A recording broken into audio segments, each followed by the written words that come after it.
días a todos ustedes. Bienvenidos a esta segunda conferencia de este día 3 de marzo de 2018, que tiene por título el constitucionalismo liberal y social, que será impartida por el maestro Axel Antonio González Ortiz.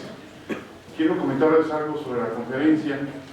La conferencia precisamente va a abordar, de forma breve pero detallada, el surgimiento histórico del constitucionalismo como fenómeno jurídico y su impacto a nivel global, diferenciando el constitucionalismo liberal del social a través de mencionar las características teóricas de cada uno y trasladando la realidad política, social y jurídica de México. Quiero permitirme leer una síntesis curricular del maestro Axel Antonio González Ortiz, egresado de la licenciatura en Derecho con mención honorífica por la Facultad de Derecho de nuestra Universidad Nacional Autónoma de México.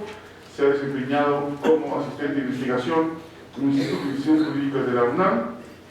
Se ha desempeñado como profesor en la Facultad de Estudios Superiores de Aragón, impartiendo cursos intersemestrales titulados Introducción al Estudio del Derecho Constitucional. Actualmente es profesor del sistema de Universidad Abierta de la Facultad de Derecho, impartiendo la materia de Historia del Derecho Mexicano. Maestro, a nombre de su señor director, el doctor Bustamante, nuestro jefe de edición, maestro Fausto Razo, sea bienvenido, y sin más preámbulos, lo dejo con el maestro Axel Antonio.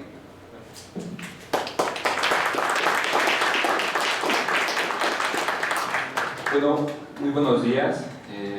En primer lugar me gustaría agradecer a la División de Universidad Abierta, al maestro Montelongo, al maestro Fausto Razo, a nuestro director Raúl Contreras Bustamante, por el espacio que se brinda a los profesores en continuar con una vinculación con sus alumnos en aras de promover el conocimiento jurídico.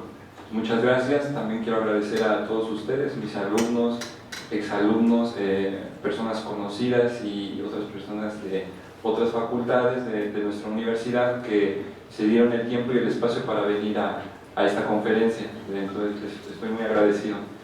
Y bueno, ya que el tiempo es corto y el tema es amplio, creo que es menester empezar por hablar. El día de hoy vamos a hablar sobre constitucionalismo liberal y social. Voy a tratar de ser breve, pero lo más exhaustivo posible respecto a estos temas. Y para poder empezar a hablar de constitucionalismo, lo primero que debemos de hacer es conocer qué es el constitucionalismo, saber el significado de este vocablo o de este concepto.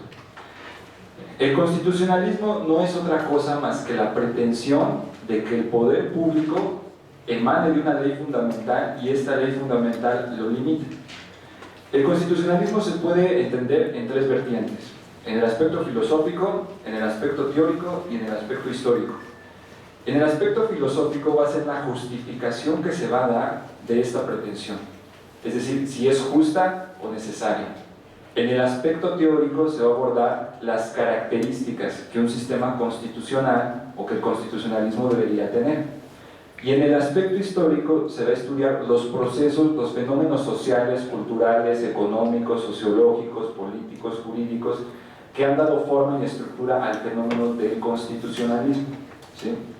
Básicamente eso es el constitucionalismo, la pretensión de que el poder político, el poder público, la autoridad esté limitada y emane de una ley fundamental. Ahora, para entender este concepto hay que tener estudios de historia, hay que saber la historia. En la antigüedad el poder político era legitimado ya sea porque provenía de una deidad o porque así estaba considerado en una herencia sanguínea. Es decir, tú eras rey, o eras monarca, o eras el titular que tenía el poder político porque así lo dictaba Dios, así lo dictaban los sacerdotes, o así lo dictaba tu línea sanguínea. Y no había cuestionamientos a esto. Esta idea fue avanzando, siempre permeó. Si nosotros estudiamos los sistemas de dominación política, jurídica, anteriores al siglo XVI, siglo XVII, todas tenían las características de que no había una legitimación, si bien había una legitimidad, no había una legitimación per se del poder político. Es decir, el poder político se imponía por la fuerza, por la coacción o por el convencimiento. ya sea por fuerza, porque te someto, o por el convencimiento de que te hago creer, de que me tienes que obedecer, porque así Dios lo había establecido, o porque así era mi linaje. Hay una fecha histórica que marca un parteaguas en la historia del mundo, y esta fecha es 1492. En 1492 los historiadores señalan que es el parteaguas, se le considera 1492 como el fin de la Edad Media, para entrar ahora en la Edad Moderna. En 1492 suceden 3 acontecimientos que van a cambiar la historia del mundo.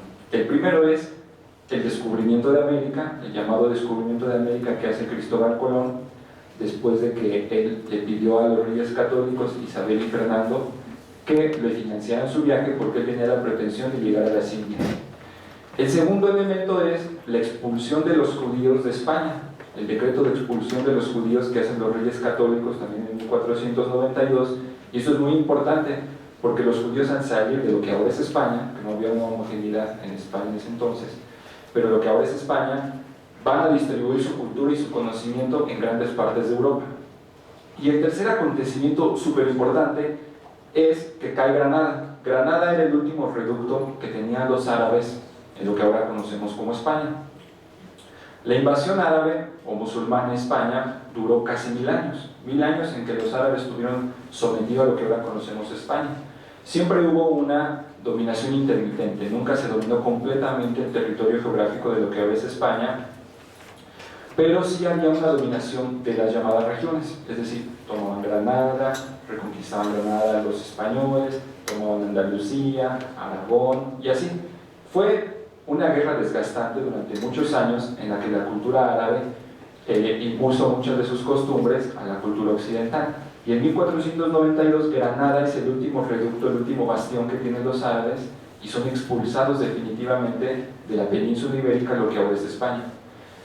Estos 3 acontecimientos van a cambiar la historia del mundo a partir de 1492. Hay otros acontecimientos importantes, como el descubrimiento de la imprenta o la invención de la imprenta, mejor dicho, que fue unos años posteriores, que también se le señala como un antecedente de la entrada de la Edad Moderna.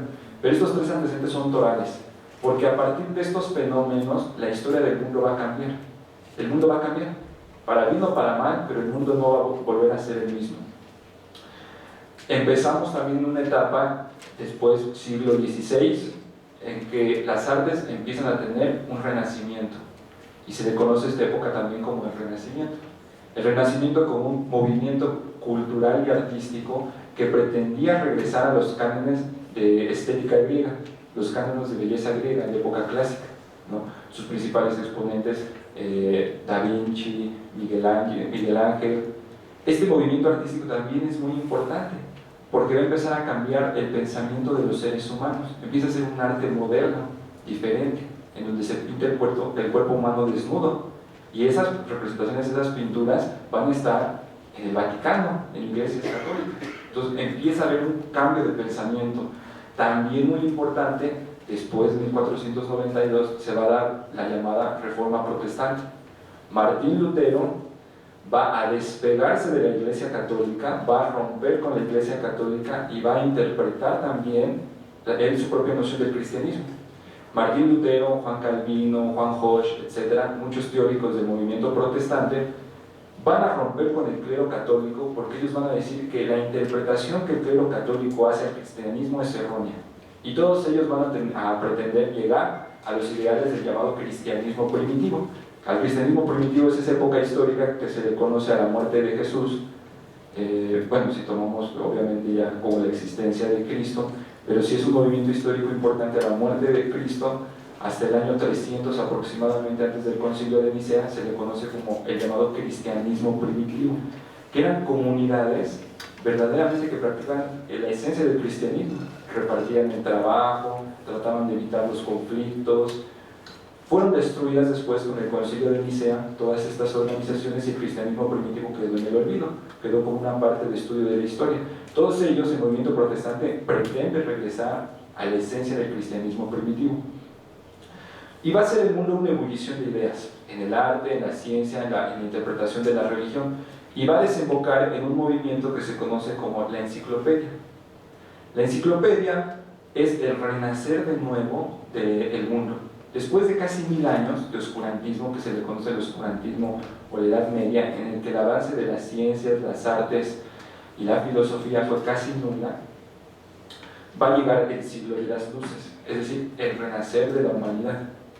Esta enciclopedia se va a basar por volver a regresar a los cánones de explicar el mundo, no solo con base en un dogma religioso o en la repetición de lo que mis antepasados me han dicho, sino en explicar el mundo con base en la ciencia y la razón. Obviamente no va a ser sencillo para estos enciclopedistas. Van a tener en contra persecución religiosa, van a tener en contra un fanatismo religioso recalcitrante y van a tener en contra un sistema de dominación política que se legitima a sí mismo por su fuerza. Y a grandes rasgos se va a empezar a gestar también un movimiento filosófico, político, jurídico, económico, social, cultural, que se le conoce como la Ilustración. La Ilustración va a tomar fuerza en Europa desde el siglo XV, pero va a ser su auge el siglo XVI, siglo XVII. La Ilustración, así como empezamos a cuestionar los estándares del arte, y decimos, bueno, yo quiero pintar el cuerpo desnudo, como se empieza a cuestionar a la propia religión, al clero católico, digo, yo rompo contigo y creo mi propia interpretación del dogma religioso, como se empieza a cuestionar también, bueno, yo quiero interpretar cuál es la realidad, cómo funciona la Tierra, cómo funciona el Sol, quiero interpretar con base en la ciencia, también se va a empezar a cuestionar, y esto es lo más importante, al poder político. Es la primera vez en que un movimiento filosófico, teórico, jurídico y político va a tomar gran fuerza en cuestionar al poder. ¿Sí? El poder, para seguir avanzando, ¿qué es el poder? El poder no es otra cosa más que la facultad que tiene una persona de subordinar la conducta de otro. Eso es poder, ¿no? Maquiavelo, en su obra El Príncipe, da consejos, da diversos consejos de qué es el poder o cómo puedes tener poder. Él dice, conocimiento es poder, fuerza es poder, belleza es poder, apariencia de poder es poder. Da un consejo donde dice, si no tienes ningún poder, si tú en un ejercicio propio de sinceridad contigo mismo te das cuenta que ni eres inteligente, no eres guapo, no eres atractiva, no tienes buena labia, dice, bueno, reúnete o júntate con los que tienen poder, porque juntarte con quien tiene poder es poder, ¿no? Entonces eso es el poder. Y la Ilustración, su aportación más importante es cuestionar al poder político, porque en ese tiempo solo estaba desarrollado como tal el poder político. Un pequeño paréntesis, Max Weber nos da una diferencia, o nos hace una sistematización del poder. Él dice que hay 3 tipos de poder, yo estoy de acuerdo, y que todos los demás derivan de estos 3. Él habla de poder político, poder económico y poder ideológico. Por ejemplo, los medios de comunicación es un poder ideológico, deriva de él, ¿no? El poder militar deriva del poder político. El poder político en ese tiempo era el que estaba más desarrollado, no estaba desarrollado como tal el poder económico, que es el que se va a desarrollar, ahorita que veamos más adelante, ya cuando triunfan las revoluciones burguesas del siglo XVIII.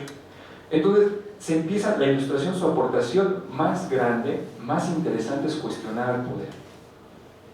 Plantarse teóricamente con estudios serios, científicos, y decir, ¿por qué te tenemos que obedecer? O sea, si eres el rey, eres el monarca, ¿pero por qué? ¿Quién te escogió? Y va a haber va a haber muchos, pero 3 grandes pensadores, que se les conoce la columna, el tripié de la Ilustración, que va a ser Rousseau, Locke y Montesquieu. Rousseau va a cuestionar al poder. Va a decir, bueno, tú tienes el poder, pero ¿por qué lo tienes? ¿Quién te lo concedió? ¿Por qué te tenemos que obedecer? Es decir, es cierto que queremos hacer un contrato social, un pacto para crear al Estado, pero no desde la óptica hobbesiana, en el que renunciamos a nuestra libertad para imponer un leviatán, un represor que nos diga cómo tenemos que actuar, sino desde el aspecto democrático, desde la razón de cada uno de nosotros que queremos crear al Estado para cuestionar el poder. Locke va a tener en sus ensayos, en sus teorías, va a poner el aspecto de la libertad. Es decir, ¿quién es el poderoso para negarnos nuestra libertad? ¿Quién es él para decirnos que no podemos circular por determinada calle? ¿Quién es él para decirnos que no tenemos que comerciar? ¿Quién es él para decirnos que no podemos profesar incluso una determinada creencia religiosa? Y Montesquieu va a idear también una forma de dominación política diferente. Va a decir, ¿por qué el poder tiene que recaer en una sola persona? Tiene que dividirse, con la famosa división de poderes. Estas ideas de la Ilustración van a tener tres sustentos. La Ilustración se va a basar en exaltar a la razón. La Ilustración va a decir, los seres humanos nos diferenciamos de los animales, a pesar de que provenimos de ellos, pero nos diferenciamos por nuestro uso de la razón, de nuestra racionalidad. Y la racionalidad no implica solamente en cuestiones científicas o artísticas, implica también en cuestiones políticas. Va a hablar también, en ese uso de razón, del cuestionamiento al poder político. Y todo esto va a derivar en un movimiento filosófico, político y jurídico que se conoce como liberalismo. El liberalismo, que muchos teóricos lo dividen en dos: liberalismo político y liberalismo económico. El liberalismo va a ser ya la materialización, el núcleo de todas estas ideas que se gestaron desde 1492, un poquito antes, pero desde 1492, que es siglo XVI, siglo XVII, y se va a homogeneizar en el famoso liberalismo. El liberalismo va a ser una doctrina que va a anteponer y va a tomar como lo más importante del ser humano la libertad. Para el liberalismo lo más importante es la libertad. En ese sentido, el poder político jamás debe de restringir la libertad, sea una libertad civil, una libertad política o una libertad económica, ¿sí? Adam Smith, por ejemplo, en La riqueza de las naciones, señala que el Estado no tiene que intervenir en la economía, que solamente tiene que velar por los intereses, respetar la propiedad privada, pero no que tiene que intervenir en el libre mercado. Este liberalismo, esta bandera del liberalismo, la va a tomar la burguesía, ¿sí? La burguesía era una clase social que empezó a dar sus primeros pasos desde el mercantilismo, podríamos decir que son sus antecedentes del mercantilismo, aunque es otro modo de producción, pero nos estamos en las fronteras del feudalismo, del modo de producción feudal. Pero la burguesía es una clase social que comercia con muchas cosas, comercia con las cosas que se traen de América, comercia con las cosas de África, comercia con cosas de Asia. Y la burguesía, en el feudalismo, era una clase privilegiada. ¿Por qué era privilegiada? Porque empezó a tener poder económico. El poder económico empezó a tener, con el paso de los años, más peso que el poder político. La burguesía quería comerciar con determinadas telas en determinado feudo, el rey se lo prohibía, el señor feudal. Es lo mismo, rey, señor feudal o monarca, son lo mismo de un mismo sistema de producción, que es el feudalismo, con diferentes vertientes ideológicas. Pero se lo prohibía. Entonces, sobornabas al guardia del feudo, podías pasar a comerciar y empezabas a acumular capital, a tal grado que acumular capital era más importante que tener el poder político, como hasta la fecha. Hasta la fecha nos encontramos en la crisis de que el poder económico ha devorado al poder político y el poder ideológico. Es un monstruo que es incontrolable, que es una de las metas del constitucionalismo de nuestra época. ¿Cómo limitar ese poder? Bueno, la burguesía empezó a comerciar. Lo que a ella le interesaba es la libertad, la adquisición, el intercambio, la acumulación de capital. Como el absolutismo no se lo permitía, porque el absolutismo era la concentración del poder político, los impuestos, el no permitir el libre comercio, y nutrida por las ideas del liberalismo, de la Ilustración, de la enciclopedia, hasta del Renacimiento, estallaron las revoluciones burguesas que se conocen en la teoría. La primera revolución que estalla es la Revolución Inglesa del siglo XVII. Una pugna política en Inglaterra origina que se levanten en armas, que maten al rey. El rey era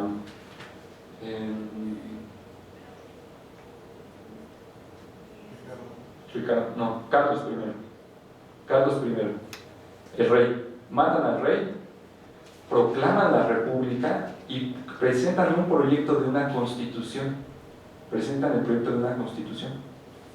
Dada la incertidumbre, la inestabilidad en Inglaterra, esto no dura más de 30 años, se cae el gobierno que era muy endeble y se vuelve a instaurar una monarquía en Inglaterra. Pero ya es el primer germen de lo que va a resultar a posteriori. En Estados Unidos, las 13 colonias quieren libertad de comercio. Está la famosa frase que acuñaron los de las 13 colonias de sin representación no hay impuestos, que así fue como se levantaron en el comercio de té. Los habitantes de las 13 colonias detestaban que la monarquía inglesa les expidiera o les obligara a pagar demasiados impuestos. Se rebelan, ven una represión inglesa en la que matan a muchas personas, y esto lo único que origina es otro estallamiento, otra revolución que se le conoce como la independencia de las 13 colonias, un movimiento revolucionario que tumba la monarquía y establece un gobierno también burgués en Estados Unidos. La burguesía toma el poder en Estados Unidos. En Estados Unidos, 1775, que se da la guerra de independencia o la revolución de las 13 colonias, hay una inestabilidad política. Nadie sabe cómo va a gobernar. Todos saben que no quieren al absolutismo por todas estas ideas que les vengo señalando. Nadie sabe cómo va a gobernar. Estados Unidos lo que ahora es Estados Unidos se convierte en un estado confederado. La confederación fracasa completamente. Se da una anarquía completa en lo que ahora es Estados Unidos. Lo resuelven aplicando un sistema federal y con una constitución federal. Y esta es la clave. El constitucionalismo, como yo les dije, es la pretensión de limitar al poder político a través de un documento escrito, un documento fundamental. Y la primera constitución liberal exitosa es la de Estados Unidos. Después de todos los procesos que tuvieron de problemas, en el que intentaron ser una confederación y fracasaron, llegan a la conclusión con las ideas del federalismo, con Madison, Jay, Hamilton, a que lo ideal es hacer un pacto entre los estados y ese pacto plasmarlo en un documento, una constitución. Y es el primer triunfo. Eso es el constitucionalismo liberal. El constitucionalismo liberal es la creación, la materialización de un documento escrito que distribuya, limite y establezca los mecanismos para defenderse ante el poder. Y eso es hasta la fecha. Esa es la herencia del constitucionalismo liberal. ¿Cómo va a distribuir al poder? A través de medios de control como la división de poderes. La distribución del poder, ¿cómo se va a dar? Nadie va a concentrar el poder. El absolutismo fracasó. En el absolutismo, alguien concentrar el poder era un monarca tiránico, y no queremos eso. No va a concentrar en el poder. Ellos idean con la idea de Montesquieu un poder ejecutivo, un poder legislativo, un poder judicial. Y entre ellos hay pesos y contrapesos, que hasta la fecha en la teoría constitucional se señalan. El poder, por ejemplo, trasladando a México, el poder ejecutivo tiene facultades formales, que es la de ejecutar la ley, la de mandar y ordenar, pero también tiene una facultad formal. ¿Pero dónde es la facultad formal? La facultad material, ¿cuál es? Legislar. Varios teóricos señalan su facultad material es legislar. Cuando crea decretos, crea circulares, y hay pesos y contrapesos. El poder legislativo, ¿cuál es la facultad formal del poder legislativo? La expedición de leyes, legislar leyes. ¿Cuál es su facultad material? El juicio político, muy bien, alguien que dijo ahí. El juicio político es una facultad material del poder legislativo. Y el poder judicial, su facultad formal es la aplicación de las leyes. ¿Cuál es su facultad material? ¿Si alguien sabe? ¿No? ¿Facultad? Sí, claro. Sí, que es una discusión si el poder judicial legisla o no, pero en la práctica sí. Porque en la práctica, una jurisprudencia que llena un vacío de ley puede determinar cómo se va a regir ahora la conducta. Por ejemplo, cuando hay un vacío, ahorita en la etapa del neoconstitucionalismo, si se declara una inconstitucionalidad de una ley y se deja, está legislando. O por ejemplo, el matrimonio entre personas del mismo sexo. Aunque algunos estados no lo reconozcan, el hecho de que tramiten un amparo y ordenen que los casen, está tomando una facultad legislativa. Entonces, esas facultades formales y materiales que están en la teoría son los famosos pesos y contrapesos que debe de haber en los poderes. Es decir, teóricamente, ningún poder está por encima de otro. Ninguno. Tanto vale el legislativo como vale el judicial, como vale el ejecutivo. No hay un poder soberano o supremo por ellos mismos. Esa es la distribución. ¿Cómo va a limitar al poder? A través de mecanismos que están en la propia Constitución para que el poder actúe. Está el dicho que dice, el principio general del derecho, que dice todo lo que no está permitido, todo lo que no está prohibido está permitido. Bueno, en derecho administrativo y en derecho constitucional no es así. La autoridad solo puede hacer aquello que explícitamente le marca la ley. No puede hacer otra cosa. Ahí lo están limitando. Ustedes saben, hasta la fecha su Constitución, ven por el artículo 60 están las facultades que va a tener el legislativo, que se le encargan las facultades del ejecutivo, las facultades del judicial, en qué va a consistir. Le está poniendo punto por punto a qué se va a dedicar. No lo está dejando un poder arbitrario, un poder soberano que vaya a decidir lo que él quiera. Y los medios para defenderse ante el poder, ¿en qué van a consistir? Estos medios para defenderse ante el poder hasta la fecha se conocen como medios de control de la constitucionalidad. Y es decir, cuando la autoridad o el poder público político vaya en contra de un postulado que establece la Constitución, la propia Constitución va a establecer los mecanismos para que te defiendas ante el poder.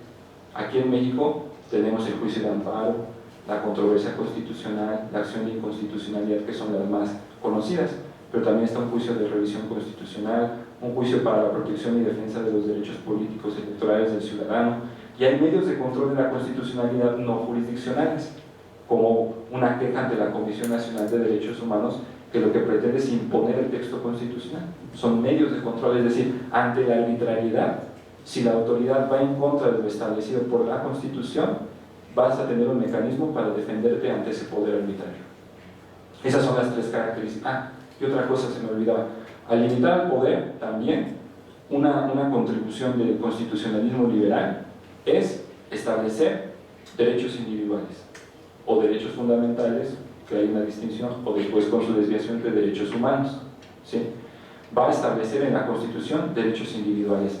En esta parte teórica, la primera generación de derechos humanos, que son derechos civiles, posterior derechos políticos. ¿Qué va a decir el liberalismo? Tienes derecho a la propiedad privada, tienes derecho al libre tránsito, tienes derecho a que nadie te moleste, lo que dice hasta ahorita el 16 constitucional, nadie puede ser molestado, privado de sus posesiones, sino salvo por una orden judicial que esté fundada y motivada.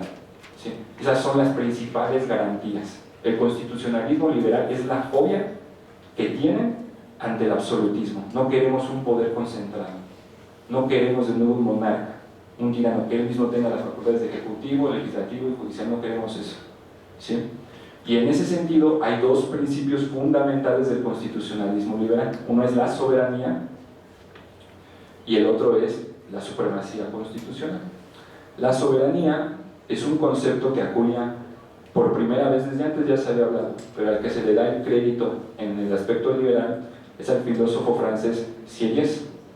Sieyès, cuando triunfa la Revolución Francesa, que ahorita también lo vamos a abordar, él habla de que el poder político, el poder público no va a emanar de un monarca, de un dios o de la línea sanguínea, sino va a emanar del pueblo, porque el pueblo pone al gobernante y el pueblo tiene todo el derecho de quitarlo.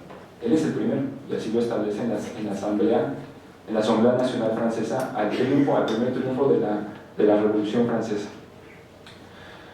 La supremacía constitucional, ¿en qué va a consistir? La supremacía constitucional fue el término que se le dio para decir que nadie ni nada está por encima de la Constitución. No puede venir otro monarca y decir no cumplo la Constitución, hago lo que quiero, otra vez no. Son los principios que tiene el constitucionalismo liberal. Este es el constitucionalismo liberal que triunfa también con la Revolución. La Revolución Francesa fue todo un caos. Cuando empieza en 1789, triunfa, emiten un documento que no es constitución, la Declaración de los Derechos del Hombre y del Ciudadano, no es una constitución, eso es una declaración de principios. En 1791 viene la primera constitución francesa, surge la primera constitución francesa, que dura menos de 2 años, porque hay una estabilidad política muy grande en Francia. Los cambios políticos no son fáciles, son complicados.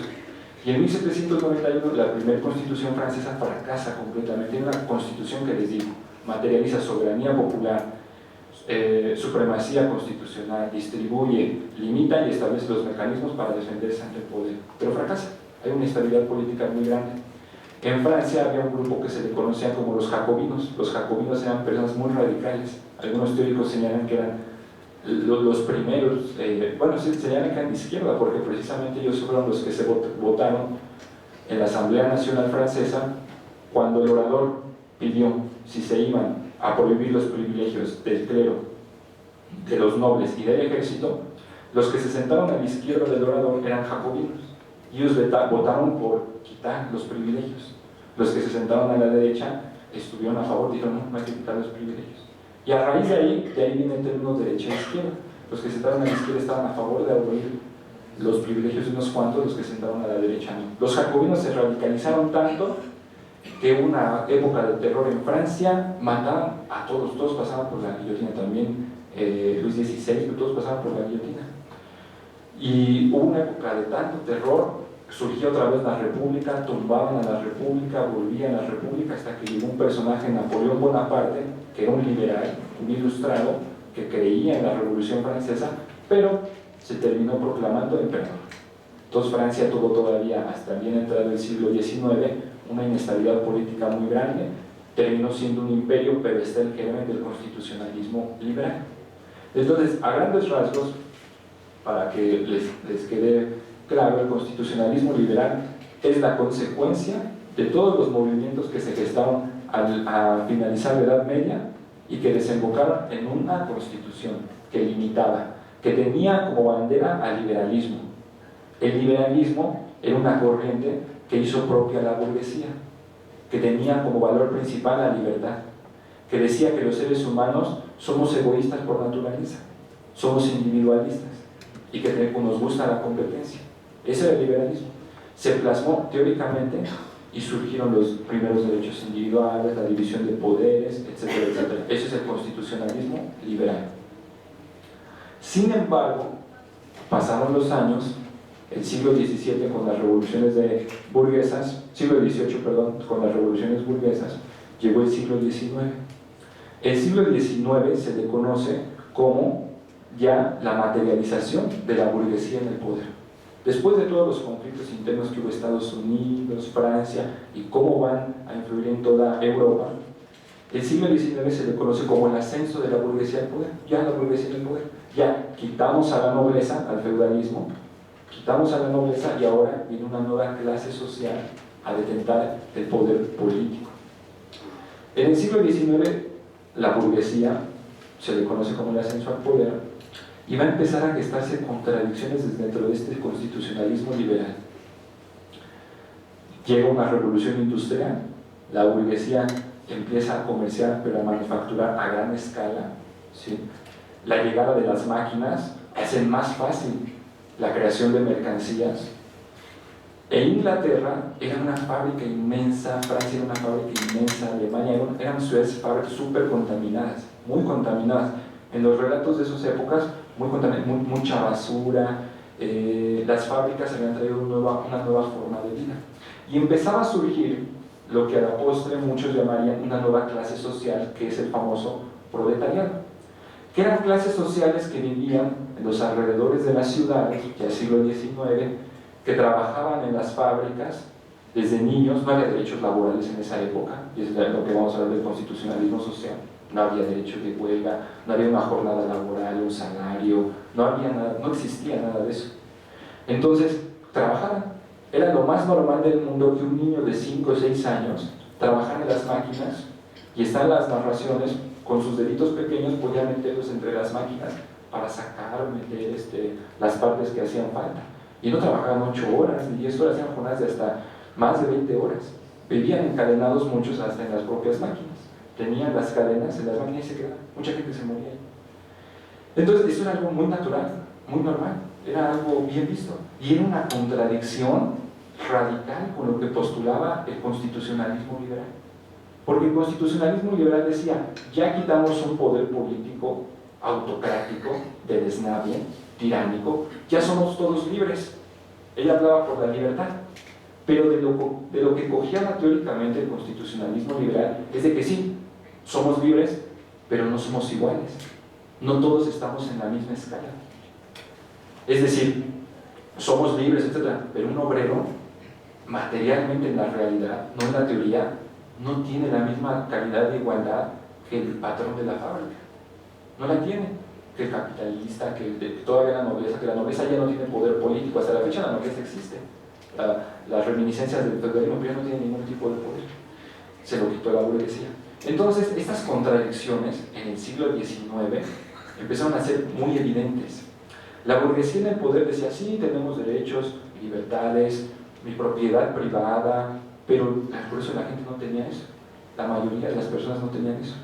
Y eso empezó a generar una contradicción teórica que se empezó a criticar al constitucionalismo liberal. Y se empezó a decir que el constitucionalismo, la primera ola del constitucionalismo liberal, solo es el discurso de hegemonía de una clase social. Es decir, la burguesía tomó la bandera del liberalismo, secuestró la bandera del liberalismo para legitimarse en el poder, y ya, pero las cosas no han cambiado. Sigue habiendo, ya no está la dictadura del señor feudal, del monarca, del rey. Ahora está la dictadura de la burguesía. Mitad del siglo XIX surgen, bueno, un poquitito antes de la primera mitad del siglo XIX, surgen las primeras ideas del famoso socialismo utópico, con Saint-Simon, en el cual ellos hablaban de que se tenían que repartir las ganancias, de que no alguien se tenía que quedar con todas las ganancias. Después, mitad del siglo XIX, una persona llamada Karl Marx retoma esas ideas del socialismo utópico, pero las tacha de utópicas, de que no tienen rigor científico. Llegan las ideas del anarquismo. Todo esto se gesta en una bola de nieve que va creciendo, va creciendo, va creciendo, y se habla. La principal bandera del constitucionalismo liberal es la libertad. La principal bandera del constitucionalismo social es la igualdad. Estallan algunas revueltas al finalizar el siglo XIX, pero todo toma un cauce en el siglo XX, en las revoluciones del siglo XX. La primera revolución del siglo XX, ¿cuál fue? La Revolución Mexicana. Es la primera revolución del siglo XX. Y la Revolución Mexicana, los teóricos que traían todo este bagaje ya filosófico, político, jurídico, bueno, ya saben la historia, ¿no? Madero se levanta, Madero es un reformista, traiciona a Huerta Madero, mata a Madero, viene la escena trágica. El plan de Guadalupe de Venustiano Carranza une a las fuerzas revolucionarias para tumbar a Huerta, tumban a Huerta, pero fracasan en la Convención de Aguascalientes y pelean entre ellos. Derrotan a Villa es derrotado en 1915 en las famosas batallas de Celaya, pero la consecuencia de nuestra revolución es la primera constitución social del mundo. México debe tener el orgullo que tiene el primer documento constitucional social del mundo.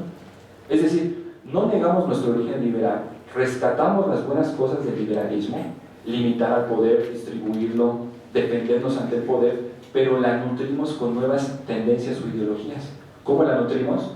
Los famosos derechos sociales, que en México es la primera constitución, es el orgullo mexicano. Se plasman explícitamente en la Constitución derechos laborales, se plasma en el 27 la tenencia de la tierra del Estado, es la primera constitución social del mundo. En Europa viene esta tendencia también, viene la Constitución de Weimar, ¿no? Ante el fracaso de Alemania en la Primera Guerra Mundial, la socialdemocracia dice: hay que crear una constitución social, crean la Constitución social. Con todas las ideas, todas las revueltas que hubo a finales del siglo XIX, se establece el derecho a huelga, el salario, la justicia distributiva, la igualdad entre las clases sociales. Viene la Revolución Rusa, se establece una constitución también social. Esta constitución social establece: no estamos en contra de la libertad que pregona el liberalismo, pero el Estado debe de crear los mecanismos necesarios para empoderar a las clases que históricamente han sido desplazadas. Es decir, por más de que tú digas que tenemos libertad, un obrero no va a pelear por sus derechos, entonces no tiene la solvencia económica. Hay que empoderarlo. Y aquí viene el famoso concepto jurídico del empoderamiento, el empoderamiento de la mujer. el empoderamiento del obrero, el empoderamiento del indígena. Es decir, para que verdaderamente todos seamos libres, hay que estar en condiciones de igualdad, no en condiciones de igualdad de que les voy a dar a todos lo mismo, porque esa no es la esencia, eso se ha tergiversado del constitucionalismo social, sino de que somos iguales, de que todos vamos a tener las mismas características para ascender en un grado de libertad. Esos son los aportes del constitucionalismo social. México tiene la primera constitución social y en la actualidad ha habido una regresión del constitucionalismo social y del constitucionalismo hasta liberal. Los retos que tenemos ahora como estudiantes, como profesionales del derecho, es hacer efectiva nuestra Constitución. Nuestra Constitución, muchos dicen, es un poema, porque solo establece cosas bonitas, pero en la realidad no se materializa, pero también hay que imponer el texto constitucional, hay que hacerlo efectivo. Y ahorita, como ya se me está acabando el tiempo, puse la alarma si no me sigo, quiero cerrar me gustaría si alguien tiene alguna pregunta, contestársela, pero esa es la principal enseñanza que quiero transmitir en esta conferencia: los lineamientos teóricos del constitucionalismo liberal, su fracaso práctico, cómo lo nutrió el constitucionalismo social y cómo el constitucionalismo social también, desde la década de los 70, con Margaret Thatcher y Ronald Reagan, se ha desplazado el constitucionalismo social. Ahorita estamos navegando en la teoría de qué constitucionalismo va a regir en nuestra época. Manuel Reyes Aragón y muchos teóricos de nuestra actualidad estamos hablando de retomar el constitucionalismo liberal, nutrirlo con el constitucionalismo social, pero hacer un constitucionalismo democrático, ¿no? Esa es la tendencia que hay ahorita, la democracia en la Constitución, no la imposición de la Constitución, porque la realidad, aunque a mí sea un gran, me gusta mucho la Constitución mexicana, en la realidad fue una imposición de una clase revolucionaria que se pasó por las armas a todos los demás y metió a sus amigos en el constituyente, y esos amigos fueron los que dictaron la Constitución. Y desde ahí estamos mal, es lo que se llama el constitucionalismo democrático actual. Desde ahí estamos mal. Si desde el principio queremos limitar al poder y distribuirlo, poniendo solo a nuestras gentes, haciendo una autocracia, estamos mal. Entonces, me gustaría dar por terminada mi participación para abrir una ronda de preguntas, si no tienen inconvenientes, y si no hay preguntas, pues también no hay problema. Gracias. ¿Alguna pregunta para ayudar?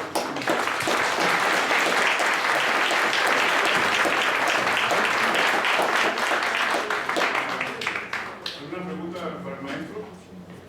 ¿No?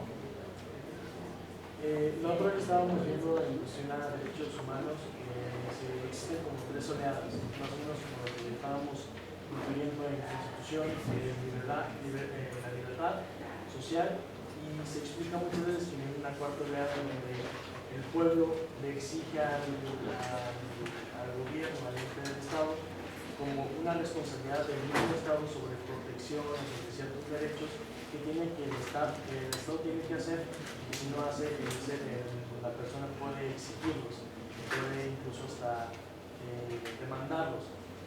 ¿Cómo se podría contribuir a este tipo de ideología en una cuestión constitucional? Sí, es muy cierto. La primera gran generación de derechos humanos toma su origen en la primera generación del constitucionalismo liberal, que era proteger derechos civiles y después derechos políticos.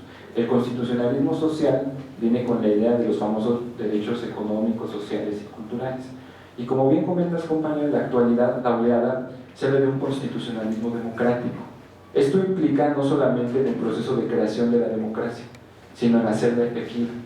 Actualmente se habla del famoso cuarto poder, que en términos reales siempre ha existido, pero el famoso cuarto poder, que es el poder social, ¿no? Independientemente de los factores reales de poder, independientemente del legislativo, ejecutivo, judicial. Y el cuarto poder, que de hecho siempre se debió de haber reivindicado, es el poder social. En la actualidad, con el neoconstitucionalismo, las teorías que se hacen valer es: el constitucionalismo democrático no solo implica su creación, sino su eficacia. Es decir, la democracia no solo es un proceso deliberativo en el que vas a votar o escoges un diputado constituyente, sino la democracia es la participación ciudadana en la toma de decisiones políticas, la famosa ciudadanización del derecho. Entonces, en la actualidad está tomando ese rumbo. ¿Cómo se puede hacer valer? pues desde su trinchera cada uno de ustedes puede hacer valer esta nueva época del constitucionalismo. Desde la trinchera, por ejemplo, el matrimonio entre personas del mismo sexo no hubiera sido posible si no hubiera habido una pugna social. No seguiría siendo posible si no hay gente que presenta su medio de control de la constitucionalidad buscando casarse. Y así se va cambiando. O sea, ahorita los medios de control de la constitucionalidad que tenemos, hay que hacerlos efectivos, hay que hacerlos valer, hay que argumentar. Ahorita los derechos humanos, los que tenemos, no es un catálogo restrictivo en el que tengamos un número y tenemos 50 y se acabó, ¿no? Tú puedes argumentar, ir ante un juez federal, argumentar y decirle, obviamente con cánones pues, serios, ¿no? Pero puedes ir con una argumentación derivado de los derechos que tenemos en nuestra Constitución y en los tratados internacionales y pedir cuestiones que tú creas necesarias. Por ejemplo, de ahí deriva el famoso derecho del libre desarrollo de la personalidad. El libre desarrollo de la personalidad no está explícito ni en nuestra Constitución ni en un tratado internacional. Ha sido el resultado de una argumentación que van las personas, los litigantes que piden ante el juez.